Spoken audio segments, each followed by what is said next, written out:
If your TV sounds funny in the evening, you're watching live from Studio 6B on Real America's Voice. It is live from Studio 6B on Real America's Voice on a Tuesday night, August 19th, 8 p.m. on the East Coast. Glad you're in.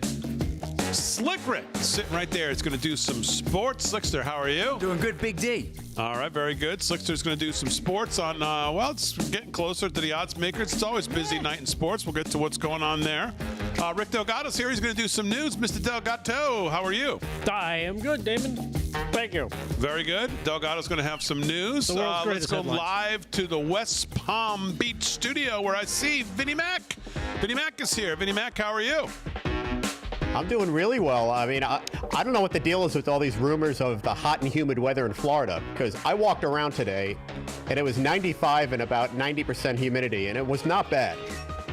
I think I only sweat for the first half a block. It's like fall here in New York. I mean, I was in a sweatshirt and shorts today because it was this morning. It was about 65. 60. It was chilly. That was chilly. Wow. Yesterday too, and it's like it's going to be like that for the foreseeable future here in August. Ooh, I like that. Like 60s. Whoa!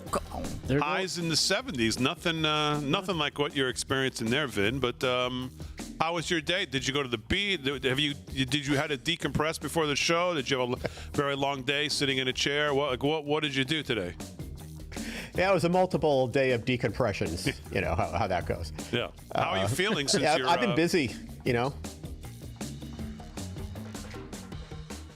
All day, by the way. Someone's got to talk here, Vin. Wow. It's just silence. I said, how are you doing since your surgery? I said.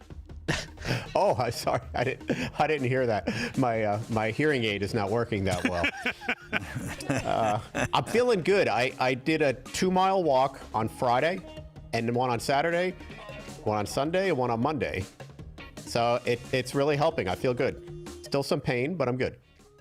All right, very good. So Vinnie Mac's going to have some news as well. He's live in the West Palm Beach studio of Real America's Voice. Harry on the highways in the Washington, D.C. studio of Real America's Voice. So we got a lot going on as this network continues to grow and expand, and everybody's busy, and Harry on the highway and Vinnie Mac are doing their part. And so there's lots to talk about. I heard the president, because you listen to the media talk about the president, and we played the clips yesterday of those three crazy kooks on the Sunday morning shows, Kristen Welker and Margaret Brennan and whoever the other dunce is over there at ABC. And they're just Martha Raddatz. Yeah, they're just trying to tear him down, and everybody's trying to find some angle on how to tear him down and why, whatever. And I listened to the president on Fox this morning. And most recently, I listened to him about 2 hours ago on Levin's show. And I tell you, I listened to the president, and he seems like eyes wide open on the reality of what this is, what he's dealing with, who he's dealing with. He's ready to try to make a deal. He thinks that that's possible, but he's got his eyes wide open on who he's dealing with. He's willing to be flexible. But he just seems so grounded in reality of what he's taking on here. And they can all continue to try to tear him down. But he is dealing with the failures of all of his predecessors, specifically when it comes to this region and this war, and Ukraine specifically. And all of the land that's been ceded, and all of the deals that were cut, and the nuclear weapons that were given up in 92, all from his predecessors. It's all now been dumped. He's dealing with the failures of all of his predecessors. And yes, he said he thought he'd go in there and get this ended before he took office. We all remember all that stuff. But he seems to me, listening to him twice today talk about this, he just seems very grounded in reality. There's nobody better, I think, for the moment to be trying to put this thing together. I don't know who else could be doing this. I don't know who else could have gone to Anchorage and then come back and had all the European leaders there. I think he's very realistic on this might work. This very well may not work. I don't think in any way, shape, or form he trusts Putin. People, they want to, he's best buddies. He rolled out the red carpet. I think he's very realistic about who he's dealing with. But what is he supposed to do? He's trying to make a deal. Exactly. So he's very pragmatic, like he is in all business parts of his life. And, I just listen to him and think, if there's anybody who's going to get this done, this guy's going to get it done. And if he can't get it done, then it's just not there to be done. No one would have gotten it done. Right. Well, we heard that from the European leaders yesterday, right? They all said there's been more done in the last 2 weeks regarding this war and trying to get it stopped than in the last 3.5 years that it's been going on.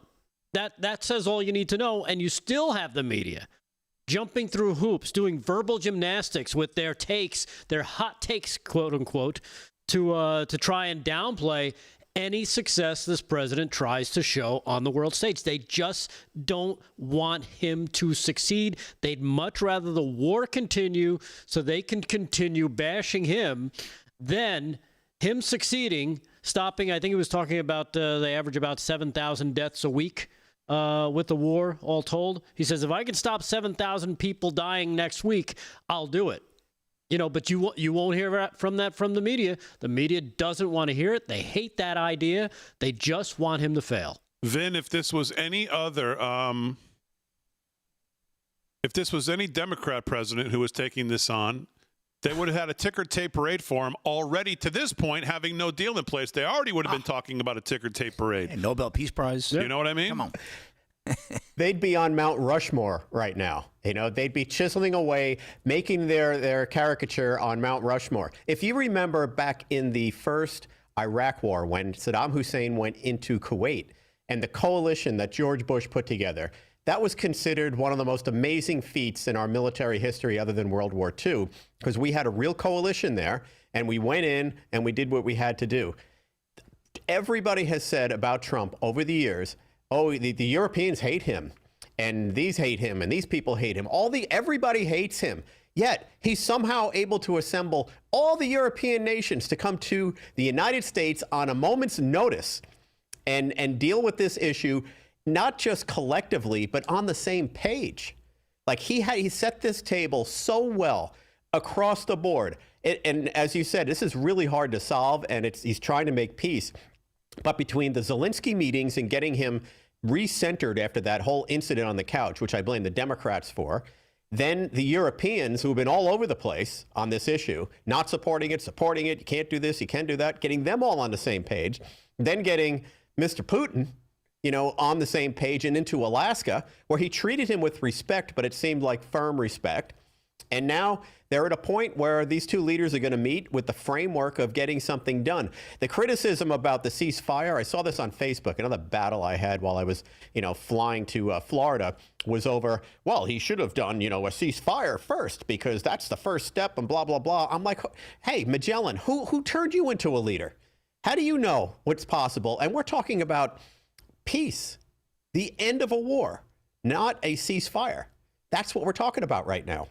So Trump has just done an amazing job, and any Democrat that came close to anything Trump is doing, they'd be enshrined right now as the greatest president ever in history. Yeah. There's a piece today by Douglas Schwartz over in the American Thinker entitled Russia's Substantial Concessions. And I'm not going to go through the whole thing, but his point saying, number one, never underestimate Trump. And he said, when you look at Steve Witkoff, he has spent extensive time negotiating with Putin, and Trump wouldn't have invited Putin if a deal wasn't in sight, is the first thing he says. And he says, Witkoff was kind of dismissed by media pundits as some naive and gullible dunce early on here. But clearly that hasn't been the case. And he wraps up and he goes through kind of some of the media back and forth that we saw over the weekend, Jake Tapper and these dunces on CNN, and then the three kooks I played from the Sunday morning shows. And he goes through kind of the back and forth of them not realizing how many concessions seemingly are on the table right now that Russia's going to have to make if there's going to be a deal here that's going to satisfy the president of the United States. And then he says, how many peace deals must Trump broker in 6 months for the naysayers to concede that he knows what he's doing? The art of the peace deal consists of identifying and fulfilling your opponent's needs. Putin needs To staunch the bleeding in men and in money, he needs the economic incentives that Trump offers and portions of the territory Russia has captured, and the guarantee not to allow Ukraine into NATO.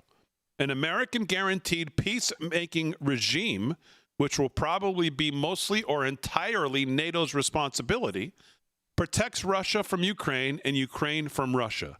Naysayers continue to ignore powerful motivations bringing Putin to the table. Trump is moving fast before Europeans can back out. In consideration of Europeans' delicate sensibilities, everybody must pretend that peace isn't being forced upon the continent by America. Europeans perfected killing each other long before Napoleon initiated wholesale warfare. Yeah. Well, you know what? That's something they're not used to. They're not used to peace. And you know what? And I have a theory as to why they're all responding as quickly as they are. And maybe, Vin, you can also chime in on this as well. But I think my theory has to do with money. And again, I think Trump is a master of moving the pieces around, getting people to commit to certain things for us, taking that power away from Russia. What did he do? What did he do to our Euro pals recently? They just came back to the table and said, okay, we'll buy our gas and oil from you, and we'll wean ourselves off Russian oil and gas. Well, that hurts who? It hurts Russia. By ramping up energy on our side, it hurts Russia. He also puts the onus on Europeans because, hey, he also said, we're also not going to finance this war anymore, so you guys have to kick in more money too. That hurts the Europeans because they don't want to spend more money. They're already on the hook now to go from 2% to 5% just for NATO. So that's even more. Now they're incentivized to say, maybe we should get this wrapped up so we don't have to keep paying the Ukrainians because we don't know how long this could go on. So I think that's where he's kind of showing his master stroke. When it comes to peace, it really comes down to popping these people right in their wallets because that's what they understand. When it comes down to it, if you don't have money, you can't wage war, right?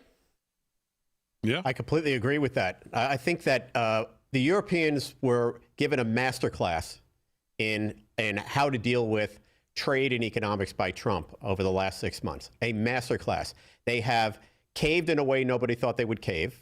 They've opened up regulations in a way we never thought they would open up.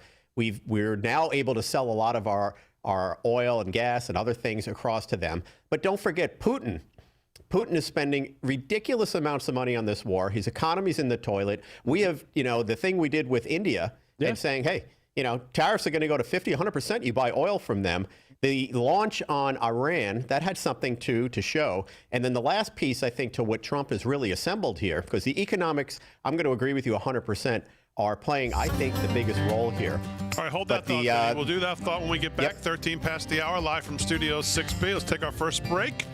We'll come back, let Vinny finish that thought, and we'll get sports with Slick and headlines with Delgado. All coming up right after this.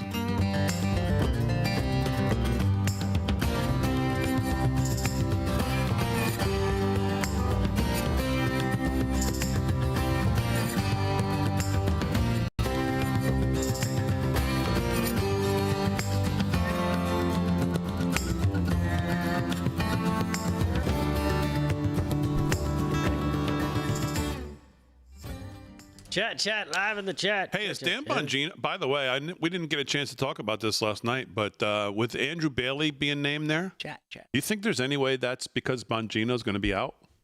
Maybe. He might leave.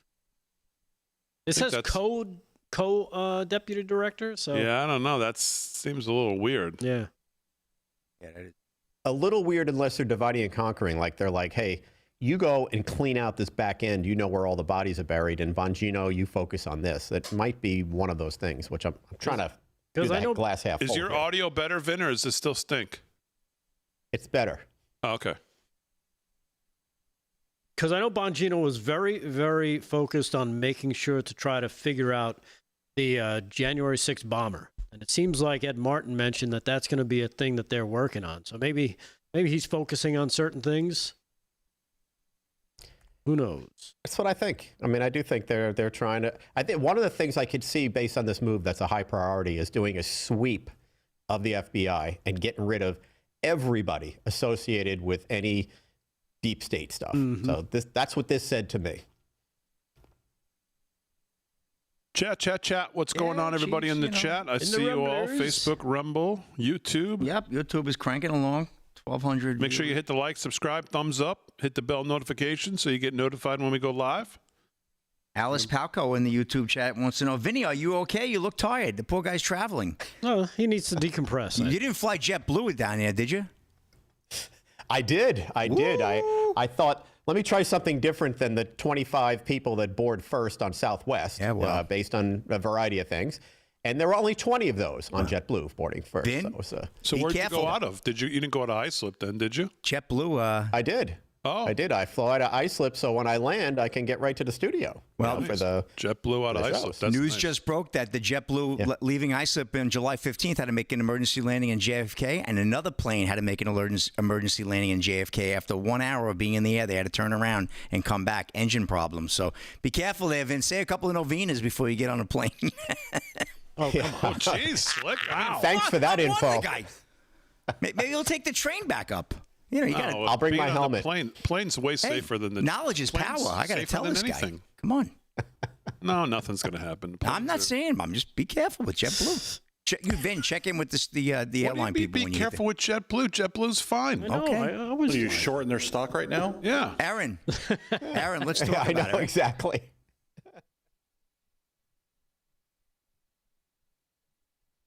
Show, please.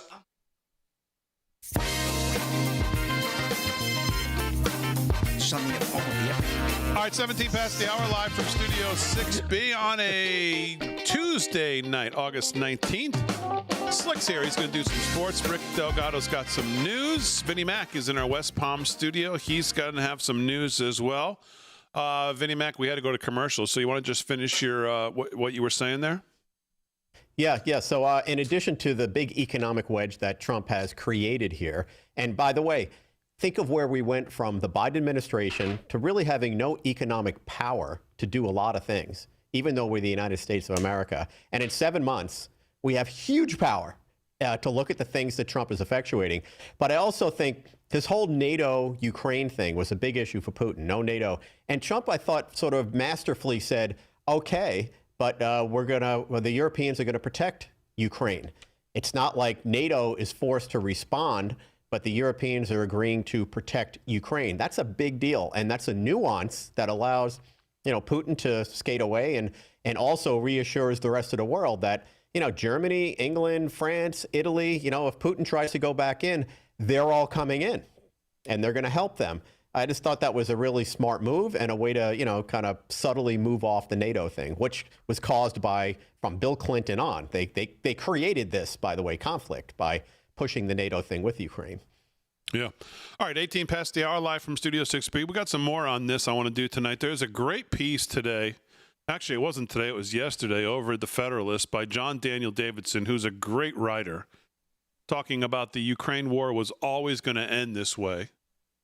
And kind of taking a look at same thing about some of the concessions. So if I have some time, we'll get to that. 18 past the hour, though. Let's do some sports. Kick it off with Slick. Sports is brought to you by our friends at MyPillow, mypillow.com/LFS6B. If you want all the best deals for this audience, use code LFS6B at checkout. It'll give you a great savings on all the great stuff from Lindell. If you're shopping, you're getting ready, man, it's going into shopping season here. October, November, December, as we head into the holidays, obviously, we're almost there. I don't want to rush us there, but yeah. If you're going to do that, shop at MyPillow. Use code LFS6B. We appreciate it. Slick, what's going on? Well, let's dance over to the diamond, Big D, if we may. Major League Baseball, here's the score. Astros and Tigers, no score, mid-fourth. End of 5. Cardinals, 6-2 over the Marlins. The Blue Jays lead the Pirates, 5-1, bottom 5. Top of the 7th, Mets blanking the Nationals, 6-0 down in D.C. Phillies 4-1 over the Mariners, end of 5. Bottom of the 4th, Red Sox up in Fenway, lead the Orioles 1-0. White Sox over the Braves 3-2, bottom of the 4th down in Hotlanta. In a rain delay in Tampa, the Yankees and Rays, no score. Twins 1-0 over the Athletics, top of the 3rd. Bottom 3rd, Royals and Rangers knotted at 1. Brewers 1-0 over the Cubs, bottom 1st. Final from earlier today, Cubs down the Brewers. Whoa, the Brewers. I think that's their second loss in like 16 games. Incredible. They're playing so good. The Dodgers Dodgers are taking on the Rockies, 8:40 first pitch. 9:38, the Reds are taking on the Angels. And at 9:40, we got the Diamondbacks and the Guardians in Arizona. And the nightcap of the night in San Diego, Giants and Padres, also 9:40 first pitch. Cute story here. Ukraine's Zelensky gifts Trump a golf putter from Ukrainian soldier amputee. Warner Todd Houston of Breitbart. Ukrainian President Volodymyr Zelensky gifted President Donald Trump with a golf putter from a Ukrainian soldier who lost his right leg in battle. Zelensky's gift is engraved with the phrase, "Let's putt peace together." I thought that's kind of cute, right? According to the New York Post. Oh my God. Let's putt peace together. The Who's putter, the slogan writer? it's exactly par for the course. The putter was presented to Trump on behalf of Junior Sergeant Konstantin Kartasev, who is a participant in the Ukrainian Golf Federation's United by Golf program, which helps rehabilitate wounded soldiers. This is a gift from a man who knows the true price of peace. United by Golf added in a published statement, like all those on the front lines today, he continues to defend our freedom. The veteran community of the United by Golf Club thanks Donald Trump for his leadership on the path to peace for Ukraine and his kind words to our brother in arms, the group said. I think that's a very nice story. Zelensky also showed Trump a video of Sergeant Kartasev playing golf. And in a video shared by the White House, the president praised the Ukrainian golfer and said, "I know a lot about golf, and your swing is great. It looks beautiful, and you're going to be a very good golfer very soon. But I also want to thank you for this putter," he added. "It's beautiful, and it's made with real love, and it's given to me with real love from you, and I appreciate that. Every time I sink a putt, I'll be thinking of you," Trump exclaimed. Boy, he loves golf. You know that. All right? What does he have? What is it? Golf Force One? That's what they call his golf cart now, I heard. Trump added that Ukraine is a great country and said he and Zelensky are trying to bring it back to health. The president also praised Zelensky, saying, "Your president is working very, very hard to make it that way." So I thought it was a real good, feel-good story, Big D. So I'll wrap it up in sports there. Sophie Cunningham is out for the year. I'll have that story in the WNBA. And Stephen A. Smith, he's blaming the Democrats for the Ukraine war. How you like that? We'll tie that story in a little bit later. And that's a wrap in sports. Back to you. All right, Slick, very good. Are you guys familiar with, I think it's a store called Meijer? Meijer? M-E-I-J-E-R? Mahar? Meijer? Didn't he used to kick field goals for the Cowboys? No. Vin, you know him? Brett Mahar. I know Meyer. Yeah. Is that how it's pronounced, Meyer? Yeah, Oscar Mayer. Yeah. A Midwestern family-owned superstore? Yep. Have you heard the story surrounding them that's going out there right now?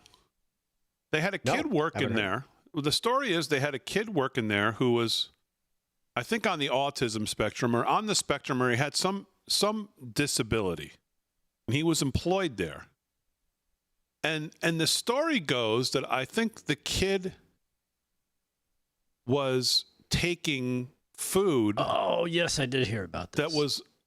That was not being consumed for consumers. It was either they were getting ready to throw it out or whatever it was. And the kid was taking food to eat personally so that he could make it through his shift. I guess he's probably fighting some weight problems, it looks like. So the company became aware of it, that he was retrieving discarded items to consume. And rather than intervening in some kind of supportive manner and approach him and ask him maybe what he was doing, why he was doing it, what did he have, instead of intervening at all, they just monitored it for like some amount of days. And then when the value reached a certain amount, they called the cops and had the kid arrested. I mean, does that sound? Listen, none of us obviously support stealing, and I guess that's what that's just the black and white of it to them. Is that's just what it was, and I guess that's how they were going to treat it. But like, they didn't let them know that they were onto him. They never approached him. They didn't intercede. They didn't try to support him. They didn't try to give anything. They just waited, and then they called the law enforcement and had the poor kid arrested. Does that sound crazy to you? No, that's insanity, especially because the kid's disabled. Terrible. I think he's in a wheelchair. God, that I did not see. I think the video I've seen was him in a wheelchair, or maybe he was sitting down at the moment. I came across it real quick just before showtime. Wow. But now they're facing a major backlash, and they should. This is a dumb thing to do. I don't know. How do people feel about this? How do you not read the room and say, hey, one of our employees might have a problem here. Maybe we should talk to him and see if we can help him out, instead of letting him have to, kind of scurry around for leftover food and then charge him with stealing. Yeah. Probably not paying him enough. That's why he's got to go for leftover food. It's the craziest thing. It's a real cold thing to do. You see this in business a lot, where people do these really cold things and are like, well, it's just business. It's not just business. Nope. We deal our entire life, 80% of our lives are dealt with dealing with people we work with. So we're people, there are relationships. And this guy, what I don't like about this, the cold part and the calculated part, is it's like somebody's stealing money on Monday, and let's wait till he gets to $1,000. That might happen by Friday, and then we're gonna bust him. It's like, no, you should just bust him now, and if you want to fire him, fire him. But this poor kid, it's just cold. He was taking it to consume it, too. It wasn't like he was taking it to go sell it. Yeah. He was taking it to actually consume it so he could make it through his shift. And he's a special needs teenager. I don't know. Terrible I don't know who man. this company is, where these stores are, but man, I'll tell you, if there was one around here, I'd never go there again. All right, live from Studio 6B, 26 past the hour. More to do. Headlines with Delgado, Vin, news, all coming up.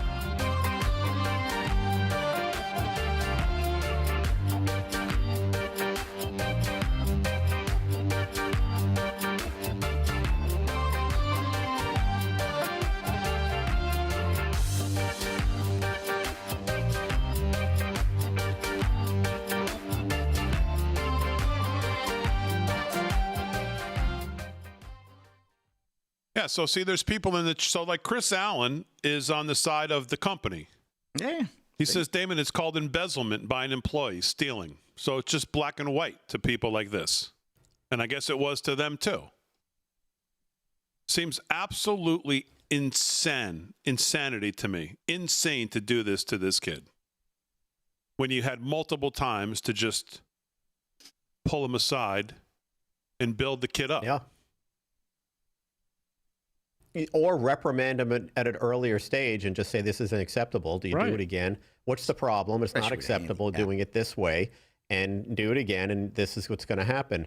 You don't just wait. And I don't know. I feel it's just cold. Just cold.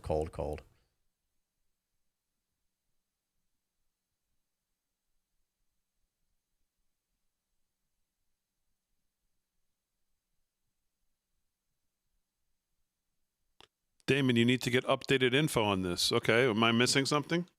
Apparently. It was $110 over several months. Yes. Are you kidding me? Yeah. $110. And again, 110 that he actually consumed it all. He didn't sell it. He didn't take it out of the store. It was 110 worth of whatever it was. And this is stuff they were throwing out. Yeah, stuff they were discarding.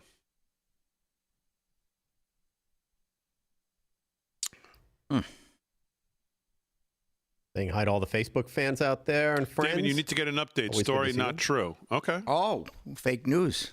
Would be. Hello, I like check that. please. Well, it's from April, so we can find some updates. Mm-hmm. I did not know that. Okay, well, let's see. If it's not true, then it's not true. But I've seen it in multiple places today. I don't know why today it's getting traction, but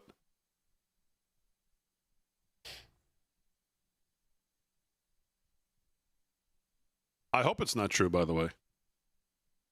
Yeah, me too. This way I can go to Meijer and shop. Next time you're on Ohio, you can do that. Exactly. I think that's where they're That's where I located. know them from. Yeah, they're Midwest for sure. Meyer, you need to terminate the employment of your manager immediately who did this to this disabled employee. Americans are calling for a boycott of the retailer Meyer after body cam footage revealed the $15 billion corporation had a 16-year-old disabled deli worker named James arrested for taking just $110 of food over 3 months. I mean, again, I don't know where the update is, but everything I'm seeing is... Man.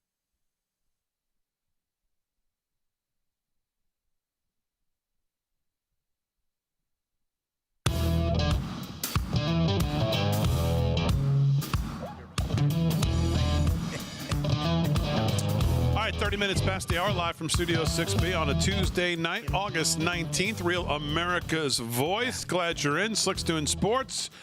Aaron and Fran holding it down. Vinnie Mac's in our West Palm studio. He's going to have some news coming up. But right now, let's kick it off the news with some headlines.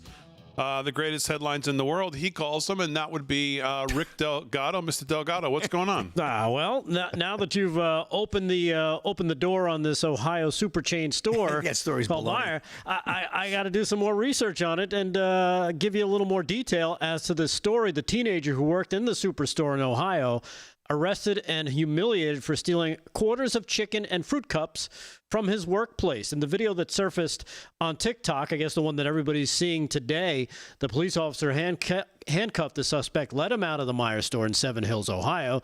He could be heard telling another person it was an active investigation. The video appeared to be taken from the police officer's body cam.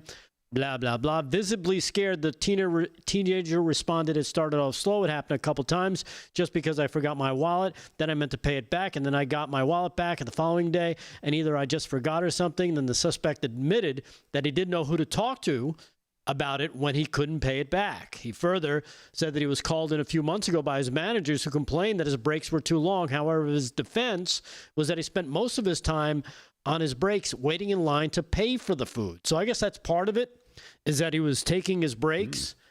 And then, you go to get food, but if the line is long, you use up your 10, 15-minute time for your break just waiting in line trying to eat your food. So he probably figured, let me just eat it now, I'll pay for it later. Over the course of time, I guess that didn't work out too well for him, because now he's been arrested as they let it get up to, like you said, $110. And there's also been a GoFundMe page set up for the kid, for James, to support his legal battle. The former associate of the retail chain in Seven Hills, Ohio. He's a special needs teenager that was arrested by the Seven Hills Police Department for eating food items at his workplace that were unpaid for. I think it's awful. It's just it's a bad look for the company. The store's terrible. No compassion, no nothing. Stinks. That place sucks. Yeah. Yep. Just a bad and I ran a retail store, and I had issues with employees who stole, over the years when I had the pharmacy. I spent 33 years in there. And, it's a case by case. But if you hire somebody like that with a disability, there's got to be some consideration. I certainly would have done that as an owner or a manager, given the circumstance. Well, yeah. That's terrible. Especially and to watch the kid and almost bait him. Especially a kid who's 16. He's there probably a few times a week. He's not getting rich. Right. Obviously, he's eating the food, not like Damon said, he's not going out selling it for profit. So you pull him aside, say, hey, is there something going on? Do you need to, should we make some special concession to make sure he gets his breaks on time, make sure he's got plenty of time to eat and get his food and do what he's got to do? Those are if you want to endear yourself to your customers, that's what you do. You can be a hero, you can be a zero. These people are zeros. And it's such a small thing. If the story is what it is. Right. And for all I can tell, it is. So. Yeah, it seems terrible. Yeah, I don't think it's baloney. Stop being a turkey. That stuff. Listen, all right, what else? It's the worst we've heard. What else, Delgado? Okay. Well, we're moving on to the other big stories. What? He's having a good your laugh. Head at me. We're having a good little giggle, laugh. trying to make sure Vin is involved. Just silence. Silence. That was cheesy. Jeez. All right. Well, I don't know if you saw this story, Damon. I don't want to silence it too long here. A bunch of things going on in the news, including this that we were talking about this earlier about the media's take on this whole situation between Russia, Ukraine, the peace deal that President Trump is trying to work out. And again, you go back to the media, the way they spin this. CNN, one of the major contributors to the negative spin, still going with the Russia hoax. Of course, we saw that from Susan Rice just yesterday. Here is cut number 11. Here's CNN's Kimberly Dozer doing some mental gymnastics, trying to sell the narrative that, of course, this is all Trump's fault. Trump is really just, bowing to Putin. That's the way he does it. And this is the way they like to spin the story because that's what they need. This is cut number 11. Check this out. The fact that he feels he's got to check in with Putin right away and that Check in with Putin. As this meeting is taking place, we get news that Putin is saying, by the way, no NATO troops on the ground in Ukraine. That is unacceptable. Still feels like Trump needs Putin's approval in a way that's got to be very disturbing to Zelensky sitting there. But of course, Zelensky was a good actor. He's playing it cool. He's not biting on any of the questions he got. And it's like you have to have an IQ lower than 10 to make it onto these shows. Like that's like the prerequisite. Yeah. Hey, are you a total moron? Yeah. Okay. Yeah, you can come on. Come on, you got a job. You have any common sense? Yeah. No, you can't come on. Yeah, exactly. Who is that? That was Where'd they dig her up from? Kimberly Dozier. She's on CNN, Dave. Who's that? I have no idea. Never seen her or heard of her before in my life. Probably won't see her or hear from her ever again after that terrible take. Also, here is the German Chancellor. We were featuring a bunch of these guys yesterday. Cut number 7. Who, again, they talk about, well, we wanted to get a ceasefire. How come we didn't get a ceasefire? Well, Trump explains it. Cut number 7. Check this out. Would like to see a ceasefire from the next meeting, which should be a trilateral meeting wherever it takes place. Well, we're going to let the president go over and talk to the president, and we'll see how that works out. And if we can do that, I will say, and again, I say it, in the 6 wars that I've settled, I haven't had a ceasefire. We just got into negotiations, and one of the wars was, as you know, in the Congo was 31 years long. Another one that we settled last week with 2 great countries was 35 years going on, and we had no ceasefire. So if we can do the ceasefire, great. And if we don't do a ceasefire, because many other points were given to us, many points were given to us, great points. Yeah. Well, there you have it. You don't really need a ceasefire if you get an end to the war. Duh.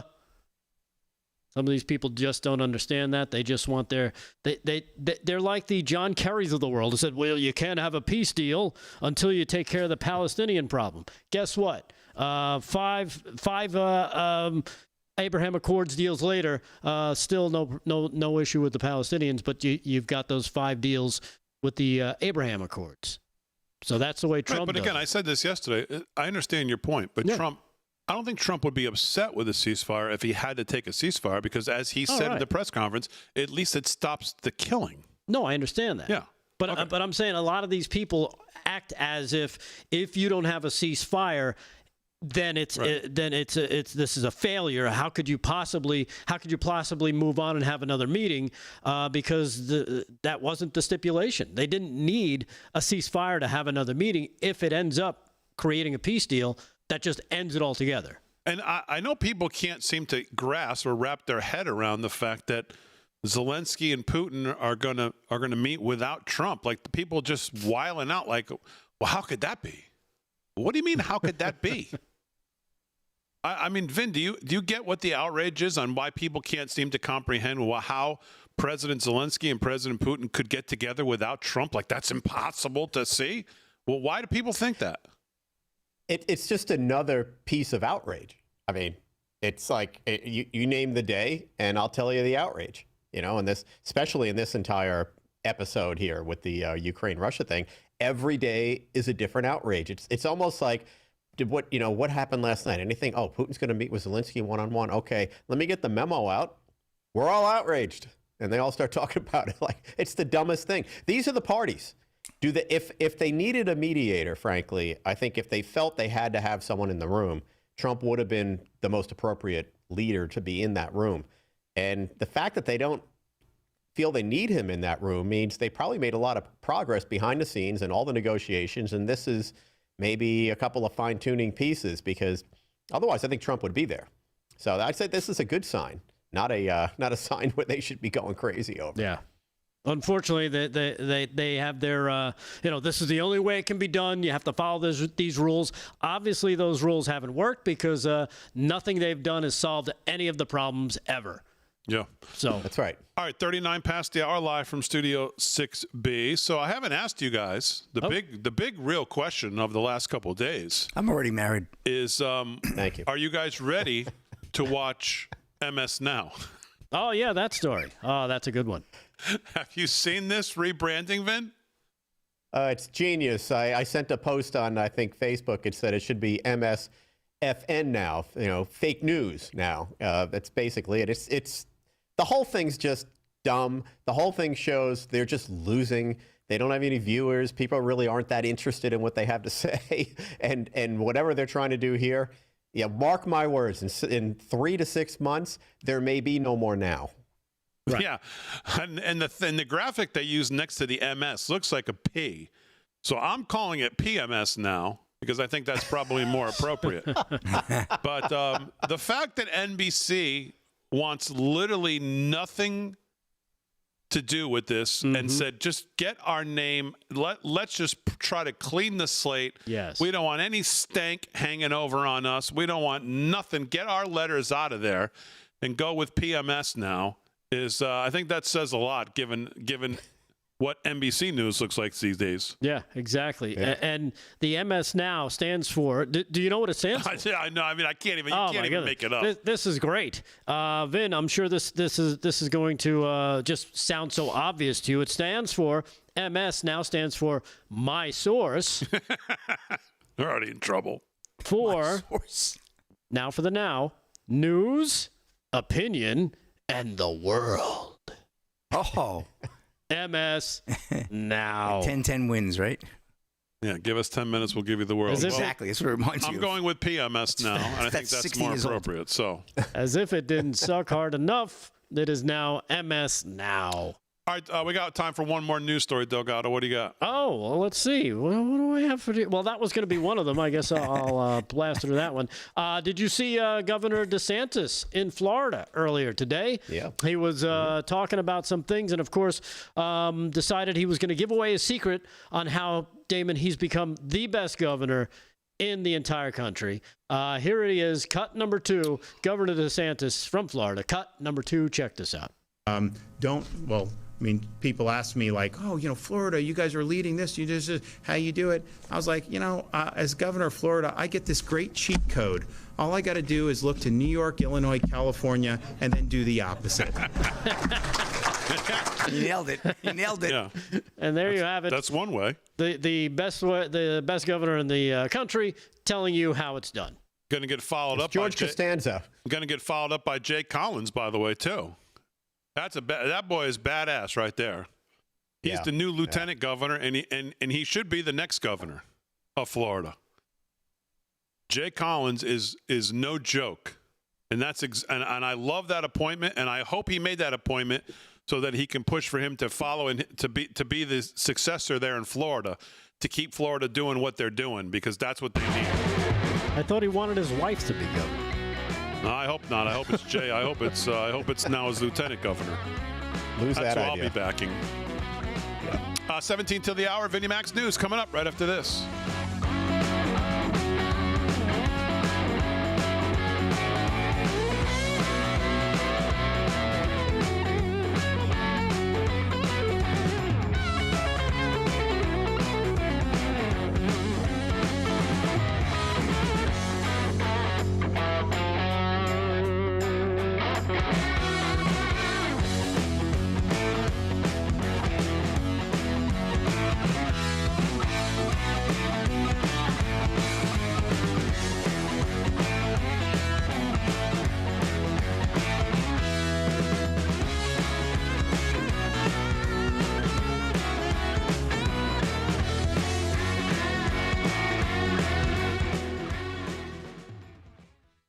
Chat, live in the chat.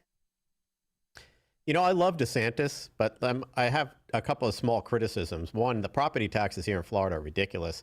And I own a condo down here. Well, he's trying to get rid of them. I know. Well, I hope he's successful because they're ridiculous. And I have had the third, and I'm not alone, there's thousands of condos going through this. The third assessment in the 3 years I've owned this place. 3 assessments. They've been expensive. They've been $10,000 or more each assessment. And you have all these people that are living on fixed incomes who have condos in Florida. All these things, the regulations have changed. They're forcing a lot of things to happen. Probably good things, by the way. They got to, bring buildings up to a certain code. But it's not a sustainable thing. You know, if you own a condo, if you spend X amount of dollars on a condo, and next thing you know, you got to pay all this money, and then you got the property taxes going through the roof. They have to do something about this. And you can't get insurance, homeowners insurance, if you live anywhere near the water, which is, 90% of Florida. So, they have to do some stuff down here. Yeah. Is that why you're down there doing stuff? Hey, it's not stone crab's claw season, but otherwise I'd be down here in the winter all the time. It's my favorite. It's my favorite food. Is favorite food. Yeah. Carlton Robinson. Damon, what about Byron Donalds? Yeah, I mean, he's fine. I think he's running, right? Yep. Yeah, he's just not going to win. Carlton Robinson, $2 in the super chat. MS now, MS, no one watching. Okay. Could be that. Could stand for that. It could be that, too. I like that one better. That's a good one. No one watching. Thank you, Carlton Robinson. I like the PMS. Yeah, Byron PMS Donalds now. has lost me too many times on things. George Floyd, I don't know. George Floyd. I mean, what a sham. Just even bringing that name up gets me angry. Just how we were so, fooled and, made to look like fools, frankly.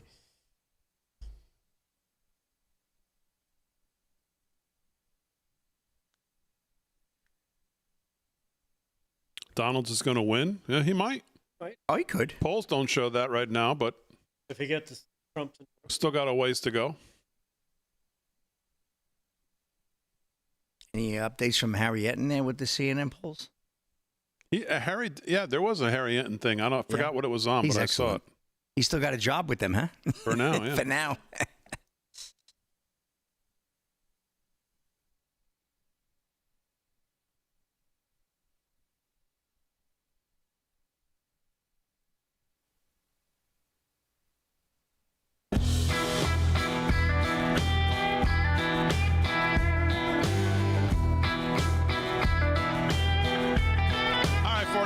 Past the hour, live from Studio 6B, Hour 1 on a Tuesday night, Real America's Voice. Make sure you follow us on social media at LFS6B, pretty much everywhere.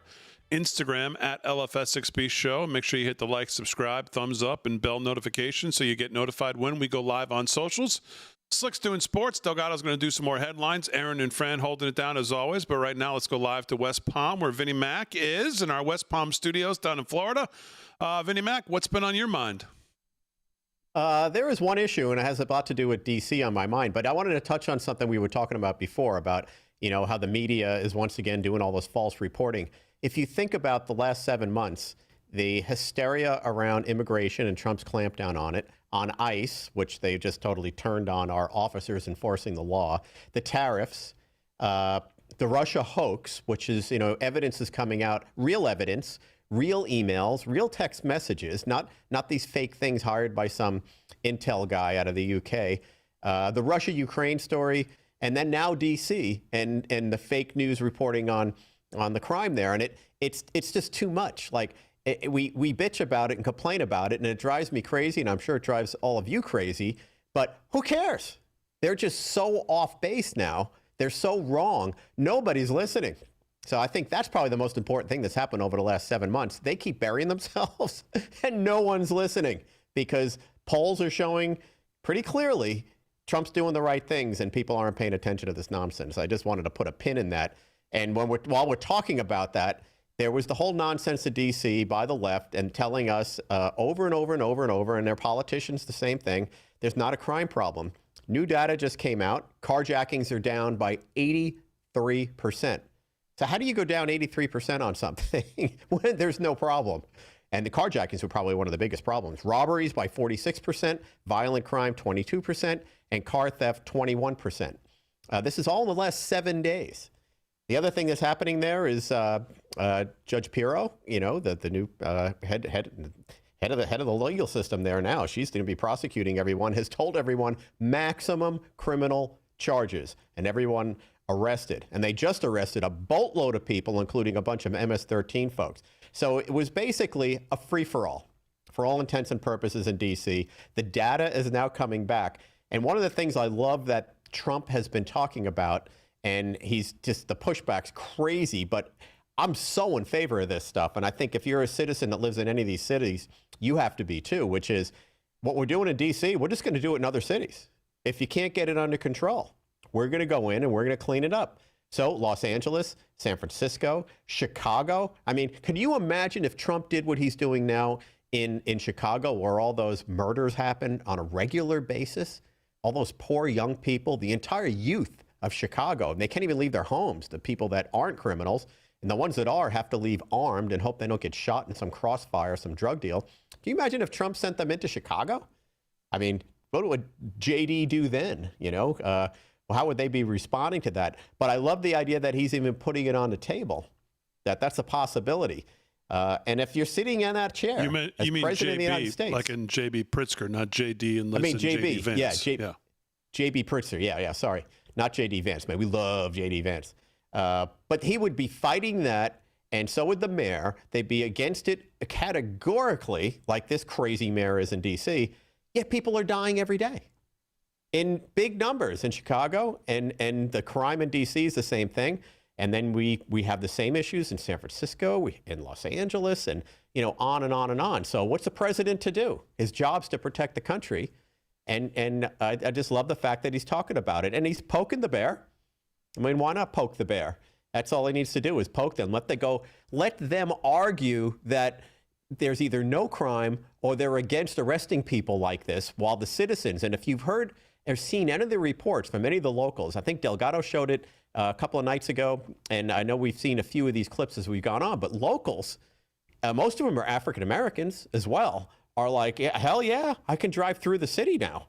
I feel like I can put my windows down. I can go out to dinner. I can do these other various things. So it's having a great effect. And President Trump not only is leading the way, but hopefully he takes us into other cities. So that's a big thing that's been on my mind. And I've been tracking this story because I don't think this is an isolated thing. I think this is going to be a big something in Trump's presidency across the board, where he's going to force the issue as they're trying to do with sanctuary cities and so on.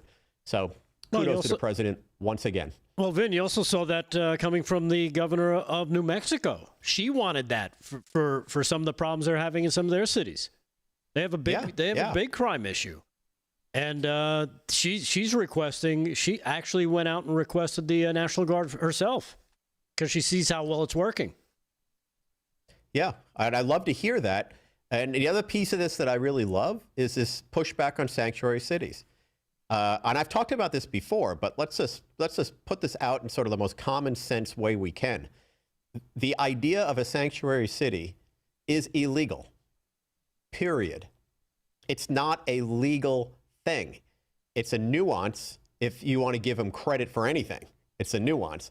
There's no sanctuary for hiding criminals against law enforcement. If you or I saw a criminal, he robbed a bank, and then we took him into our home to hide him from apprehension. When they said, "Oh, we believe he's in your house, Mr. Bieta," and I said, "Oh yeah, well, he's in here. You can't come get it because I have a sanctuary home." We'd be arrested. I mean, we'd all be in jail. It's crazy. So I love that not only Pam Bondi's pushing this, but to me they're all the same kind of issue. Like sanctuary cities, the crime rates, and president taking action now. One through the AG and one through our National Guard. So gotta love it. And thank you, New Mexico. Who else is out there? And by the way, I've seen video out of Chicago, kids posted on social media, already posting videos directly to Trump. President Trump, send some of that over here. We need some of that over here. Well, I don't know if you guys know this, but a few years ago, I helped produce a documentary with a bunch of priests and spiritual leaders in Chicago about the killing in Chicago, the gun killing going on between young people. And it's astonishing when you hear what's going on there. And not only can't they stop it, but innocent people want it to get stopped, but it's out of control to such an extent they can't. So nobody's there helping. All these bad things are happening. So what you just said, Damon, with them speaking out a little, this is exactly what they need. I mean, Chicago's incapable of solving this, and they've lost an entire generation, maybe two, of young people in that city. Yeah. And to your other point, Vin, I saw this in Breitbart today, by the way, when people say the media saying, oh, yeah, you guys all regret your vote for Trump, or, oh, his thing is tanking, or this, that, and the other thing. Here's the headline today. Poll, Trump approval surges to 54% after meeting with Putin. President Donald Trump's voter approval rating surged to 54% following his summit with Russian President Vladimir Putin in Alaska on Friday. Insider Advantage survey conducted over the weekend found that Trump now has an advantage among every group other than the most senior of voters, and improved his numbers among blacks 23-7, Hispanics 47.2. White voters are near record high approval with 64%, over half of independents 50.4. All approve of Trump, while the vast majority of Republicans, 92%, and 17.9% of Democrats said the same. So that out from Insider Advantage today. Wait till it comes out after the Europeans were there. I think it's going to go even higher because, we talked a lot about this, Damon, leadership. What he showed in the Putin meeting was great leadership. But what he showed even more with the European was great leadership. I think it's going to go even higher. All right, it's a wrap. Hour 1. We'll come back. Hour 2. More sports news all coming up live from Studio 6B. Glad you're in on a Tuesday. We're back right after this.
Chat, live in the chat.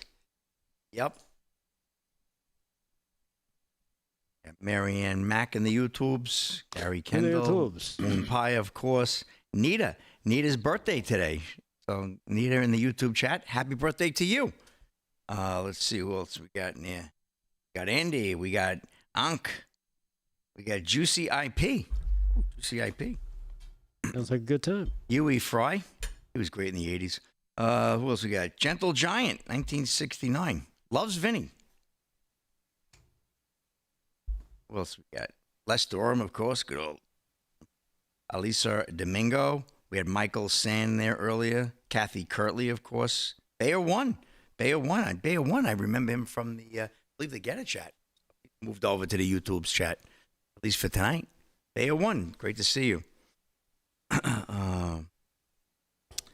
You guys missed my Superman impersonation. Yeah? How'd that fly?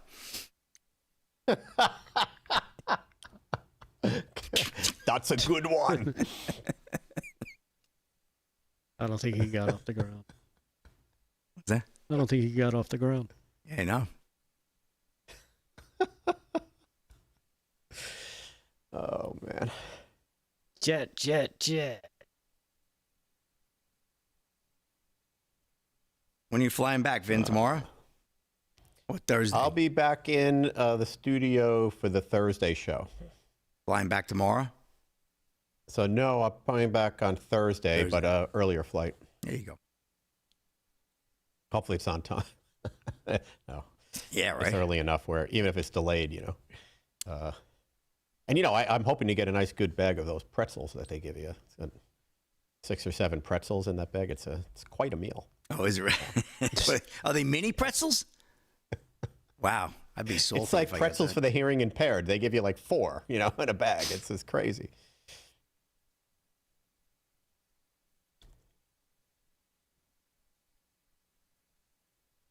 Mallory Klondike saying hello. Good to hear from you, Mallory. Always good to see you on the chat. and watching the show. Thank you very much.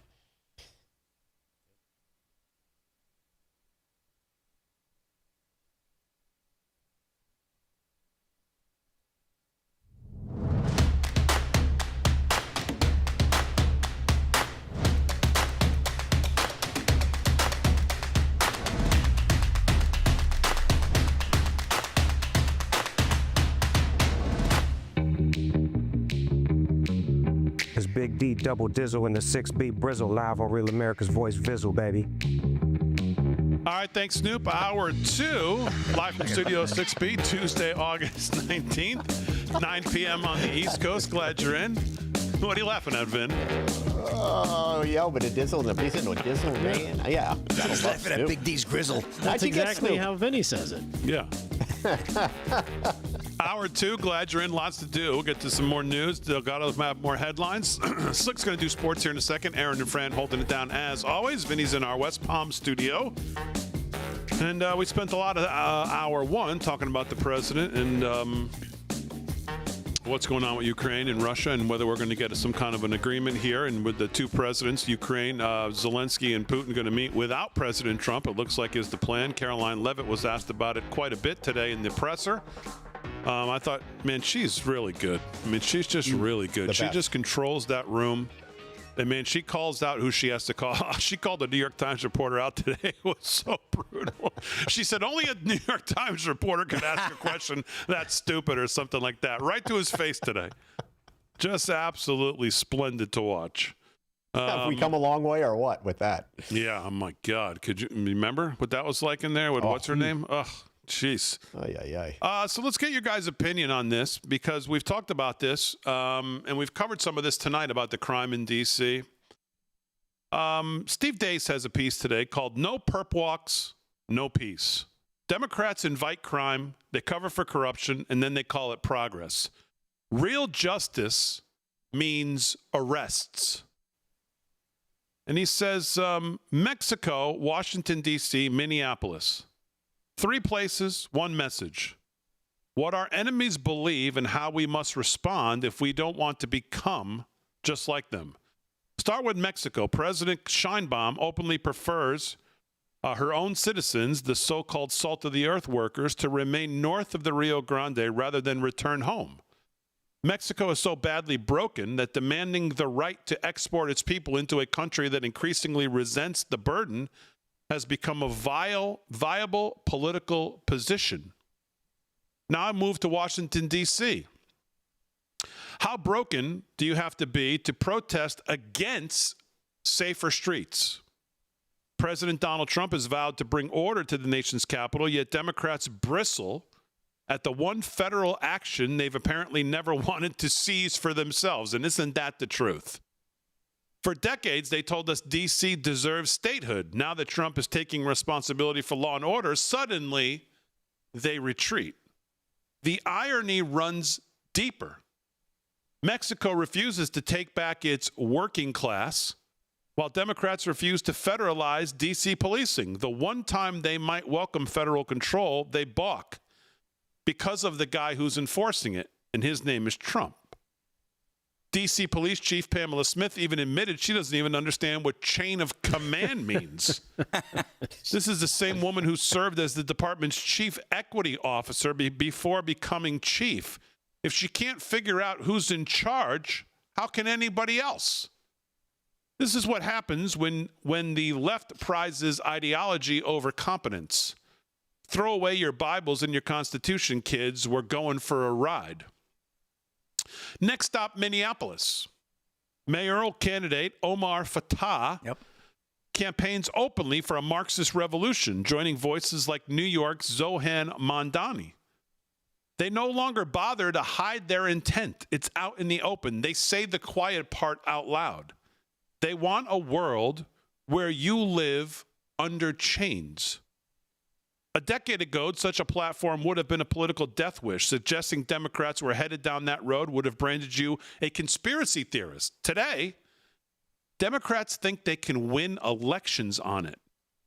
So here's the pattern. Mexico doesn't take back its citizens. Washington, D.C. Democrats prefer their largely black constituency to live under siege of criminals rather than to accept Trump's help. And in Minneapolis, the leading candidate runs on a platform of putting Somalia first. We tell ourselves we can laugh this off as fringe madness as long as it's not in our backyard, but that's just denial. The threat is real, and it's aimed at ours and your children if we last that long. This is an invasion by increments. More foreigners, then more crime, then more leaders pretending they don't know what a chain of command is. Like drums in the deep, the orcs are coming. What do we do? Whether foreign enemies or domestic ones, whether illegal aliens or corrupt bureaucrats, the answer must be the same: arrests. The angry young men Trump just won over demand accountability. Without it, no economic boom, no culture war victory, no campaign slogan will hold them. If we fail here and Republicans risk losing the House, neutering Trump's presidency, and unleashing the very invasion that's already being planned, those who shrug at the chain of command will happily discard the Declaration of Independence next. They will crush the laws of nature and nature's God. They will trample the Creator's endowments under a mob now warming up and waiting in the wings. There must be consequences. There must be arrests. Vin, what do you think about that? That's the basis of having a society. I mean, when you think about it, the basis of having a society and a society with a government and a society where people can prosper and do things is law and order. You know, people use that as a phrase, but the reality is law and order protects us, the innocent people, the hardworking people, from being hurt or taken off what we're supposed to be doing by people who are doing bad things. That's number one. Number two, Mexico, I mean, they're basically showing their true colors, because all this talk when Trump was saying they were just trying to get rid of the people they didn't want there, right? You know, from Venezuela all the way through Mexico. They're trying to give us the worst of the worst. They're doing that. Well, they won't even take their own people back. What does that say? That says, yeah, well, maybe that was true. Maybe Trump was right about that. So all these things in a basket just lead to either whatever Trump does or says, I'm just against, which is that's basically the Democratic viewpoint now, or things that aren't conducive, at least, with a society functioning in a positive way and growing and creating good and healthy lifestyles for people. That's essentially what it is. I mean, when you look at the stuff going on in D.C., we'll just use that as an example, and you're working in D.C. and you get carjacked because there were 10 carjackings going on that night on that block and all that stuff. Is that going to be conducive for you wanting to go to D.C. again and going to work and going to do whatever you need to do? No.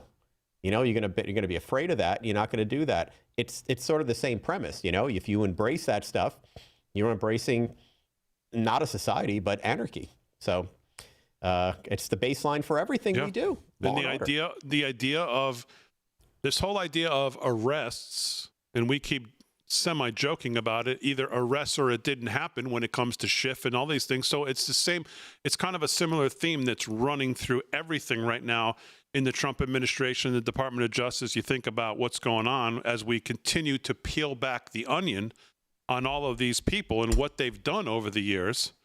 And those of us who watch and talked about it for 10 years and have watched from afar say, well, yeah, I don't want any more strongly worded letters or interviews or anything else. I want to see somebody pay the price for what they did. Yeah, exactly. Yeah. I mean, especially when you talk about the corruption right in our own government. And this headline, I think this headline kind of steps right into that conversation here, Damon. Amid threats from Trump, Adam Schiff has formed a legal defense fund because I think he knows, and he should be, placed under arrest, and hopefully it'll happen sooner rather than later.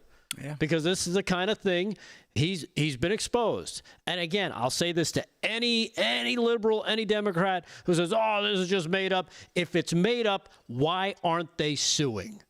They should turn around and sue for defamation of character, for trying to be prosecuted in the press. Whatever they can sue for, they would do it. Yep. But they're not doing it for a reason, because they're caught.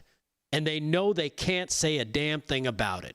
So they're just going to shut up. They're gonna say, "Oh, I got a preemptive pardon. Oh, I'm doing this. He's trying to deflect because the walls are closing in. The walls are closing in. They're closing in on you. That's who the walls are closing in on, not on President Trump." All right, the 10 minutes Schiff past. Defense Fund. That in itself. How comical is that? Yeah. Holy Schiff. Holy Schiff. All right, 10 minutes past the hour, live from Studio 6B. We'll do more news here in a second, but let's do some sports. Sports is brought to you by Mike Lindell. LFS 6B is the promo code to use. Slick's got it. What's going on, Slickster? Here's a story that was confirmed earlier today. Indiana Fever's Sophie Cunningham out for the season with knee injury. Warner Todd Houston of Breitbart. WNBA continues to be big in the news lately, right? Indiana Fever guard Sophie Cunningham is out for the rest of the season after suffering a knee injury on Sunday. Cunningham was seen rolling on the court in pain during Sunday's overtime game against the Connecticut Sun, and now the team is confirming that she is out for the season. The Indiana Fever announced today that guard Sophie Cunningham will miss the remainder of the 2025 WNBA season after suffering an injury from the team's game at the Connecticut Sun. Cunningham sustained the season-ending injury in her right knee during the second quarter of the game and is expected to make a full recovery, the team announced in a statement. Cunningham reportedly suffered an MCL tear in her right knee, the Indiana Star reported. Cunningham's injury only adds to the Fever's problems as star Caitlin Clark is still not back to playing due to her own injuries. The New York Post noted that the team also lost guards Cindy Colson, torn left ACL, and Ari McDonald, broken right foot bone to the season-ending injury on August 8th. Cunningham also was kind of like the bodyguard as well for Caitlin Clark. So, we got to see what happens. Did I see something that they think this girl intentionally, yes. I watched the video. I watched the video. Yeah, the sister. Yeah. So Sophie Cunningham's sister came out on yesterday and said that she thought that the ref should have did something, that she rolled up on her intentionally. I watched it a few times. It was her own I don't teammate. agree. Yeah, her own teammate rolled into her. Yeah, it was not. That's not the picture I saw. It was the other girl on the other team, but I don't know. Maybe that's the wrong thing. Yeah, no, but that was an accusation made. And, well, we're talking about Zelensky and everything, and Stephen A. Smith blames Democrats for war in Ukraine. So she didn't slip on one of those things that was getting thrown on the court, in other words? No. I just want to make sure. This injury was a whole different type of blow to the team, but gotcha. in general. But, yeah, so Stephen A. Smith blames Democrats for war in Ukraine. This is Dylan Gwynn of Breitbart. Family show here. ESPN chief hot take artist and possible Democrat 2028 presidential candidate Stephen A. Smith has determined who is responsible for the war in Ukraine, and Democrats won't like the answer. Amid President Trump's meetings with Russian President Vladimir Putin, as well as Ukrainian President Volodymyr Zelensky, and several other European heads of states, and the war between Russia and Ukraine, Smith sought to remind his listeners on Monday that this war began under Democrat President Joe Biden, not President Trump. "We ain't going to act like he caused this now," Smith said on the Stephen A. Smith Show. "It was Democrats in office. It was Biden in office when the full-fledged war against Ukraine took place, courtesy of Russia's instigation. No matter what they try to say to Trump, it was Russia that invaded Crimea, and that was under the Obama administration," Smith said. "It was Clinton in office when you made a deal that disarmed the Ukraine and therefore weakened them." So I got to cut real quick, but Stephen A. Smith calling out the Democrats. I guess calling the obvious in the room, but running through history, President Trump, as I said, is dealing with the failures of all of his predecessors. Yeah. 13 past the hour, live from Studio 6B. More to do. We're back right after this.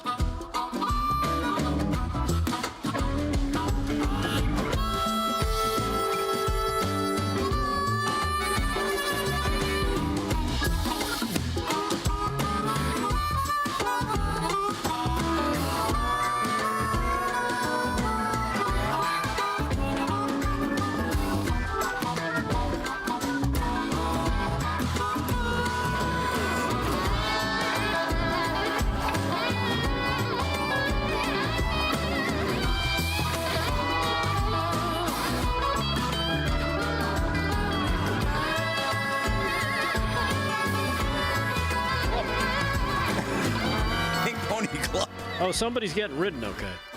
All right. I'll tell you that. Hey, behave yourself. Family show here. Not the Painted Pony Club, you dip. It's called Painted Pony Championship Rodeo. Oh, the rodeo. Let's go to the rodeo. How's the bareback? It's in Lake Luzerne, New York. It's up by Lake George. Talk about Delgado's going to grab the bull by the horns. They got Texas. They got Texas style barbecue there too, just before. There you go. That's finger licking good there, right? Come on. Yeehaw. Look at that.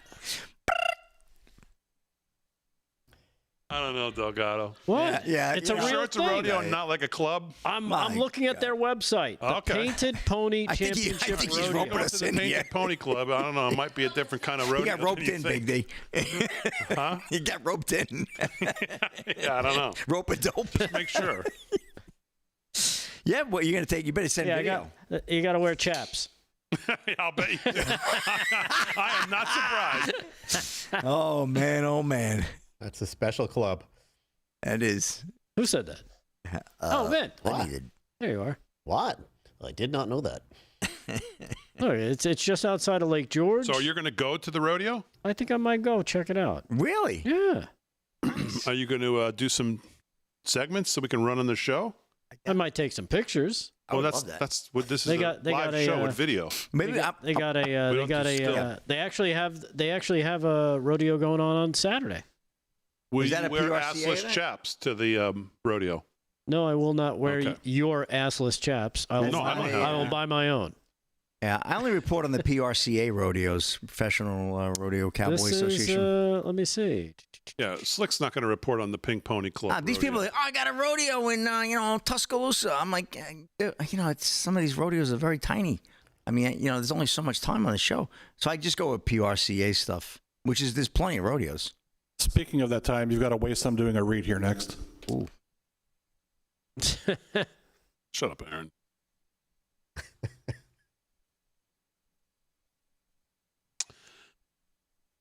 Who talked you? Who roped you into this, Delgado? I just saw it on the map. You don't strike me as a rodeo guy. They got bull riding. You into that? They got barrel racing, bareback, bronc. What do you mean? What is this old Steer revelation? I wrestling? talk about this stuff every week. No, you don't. Team roping, saddle.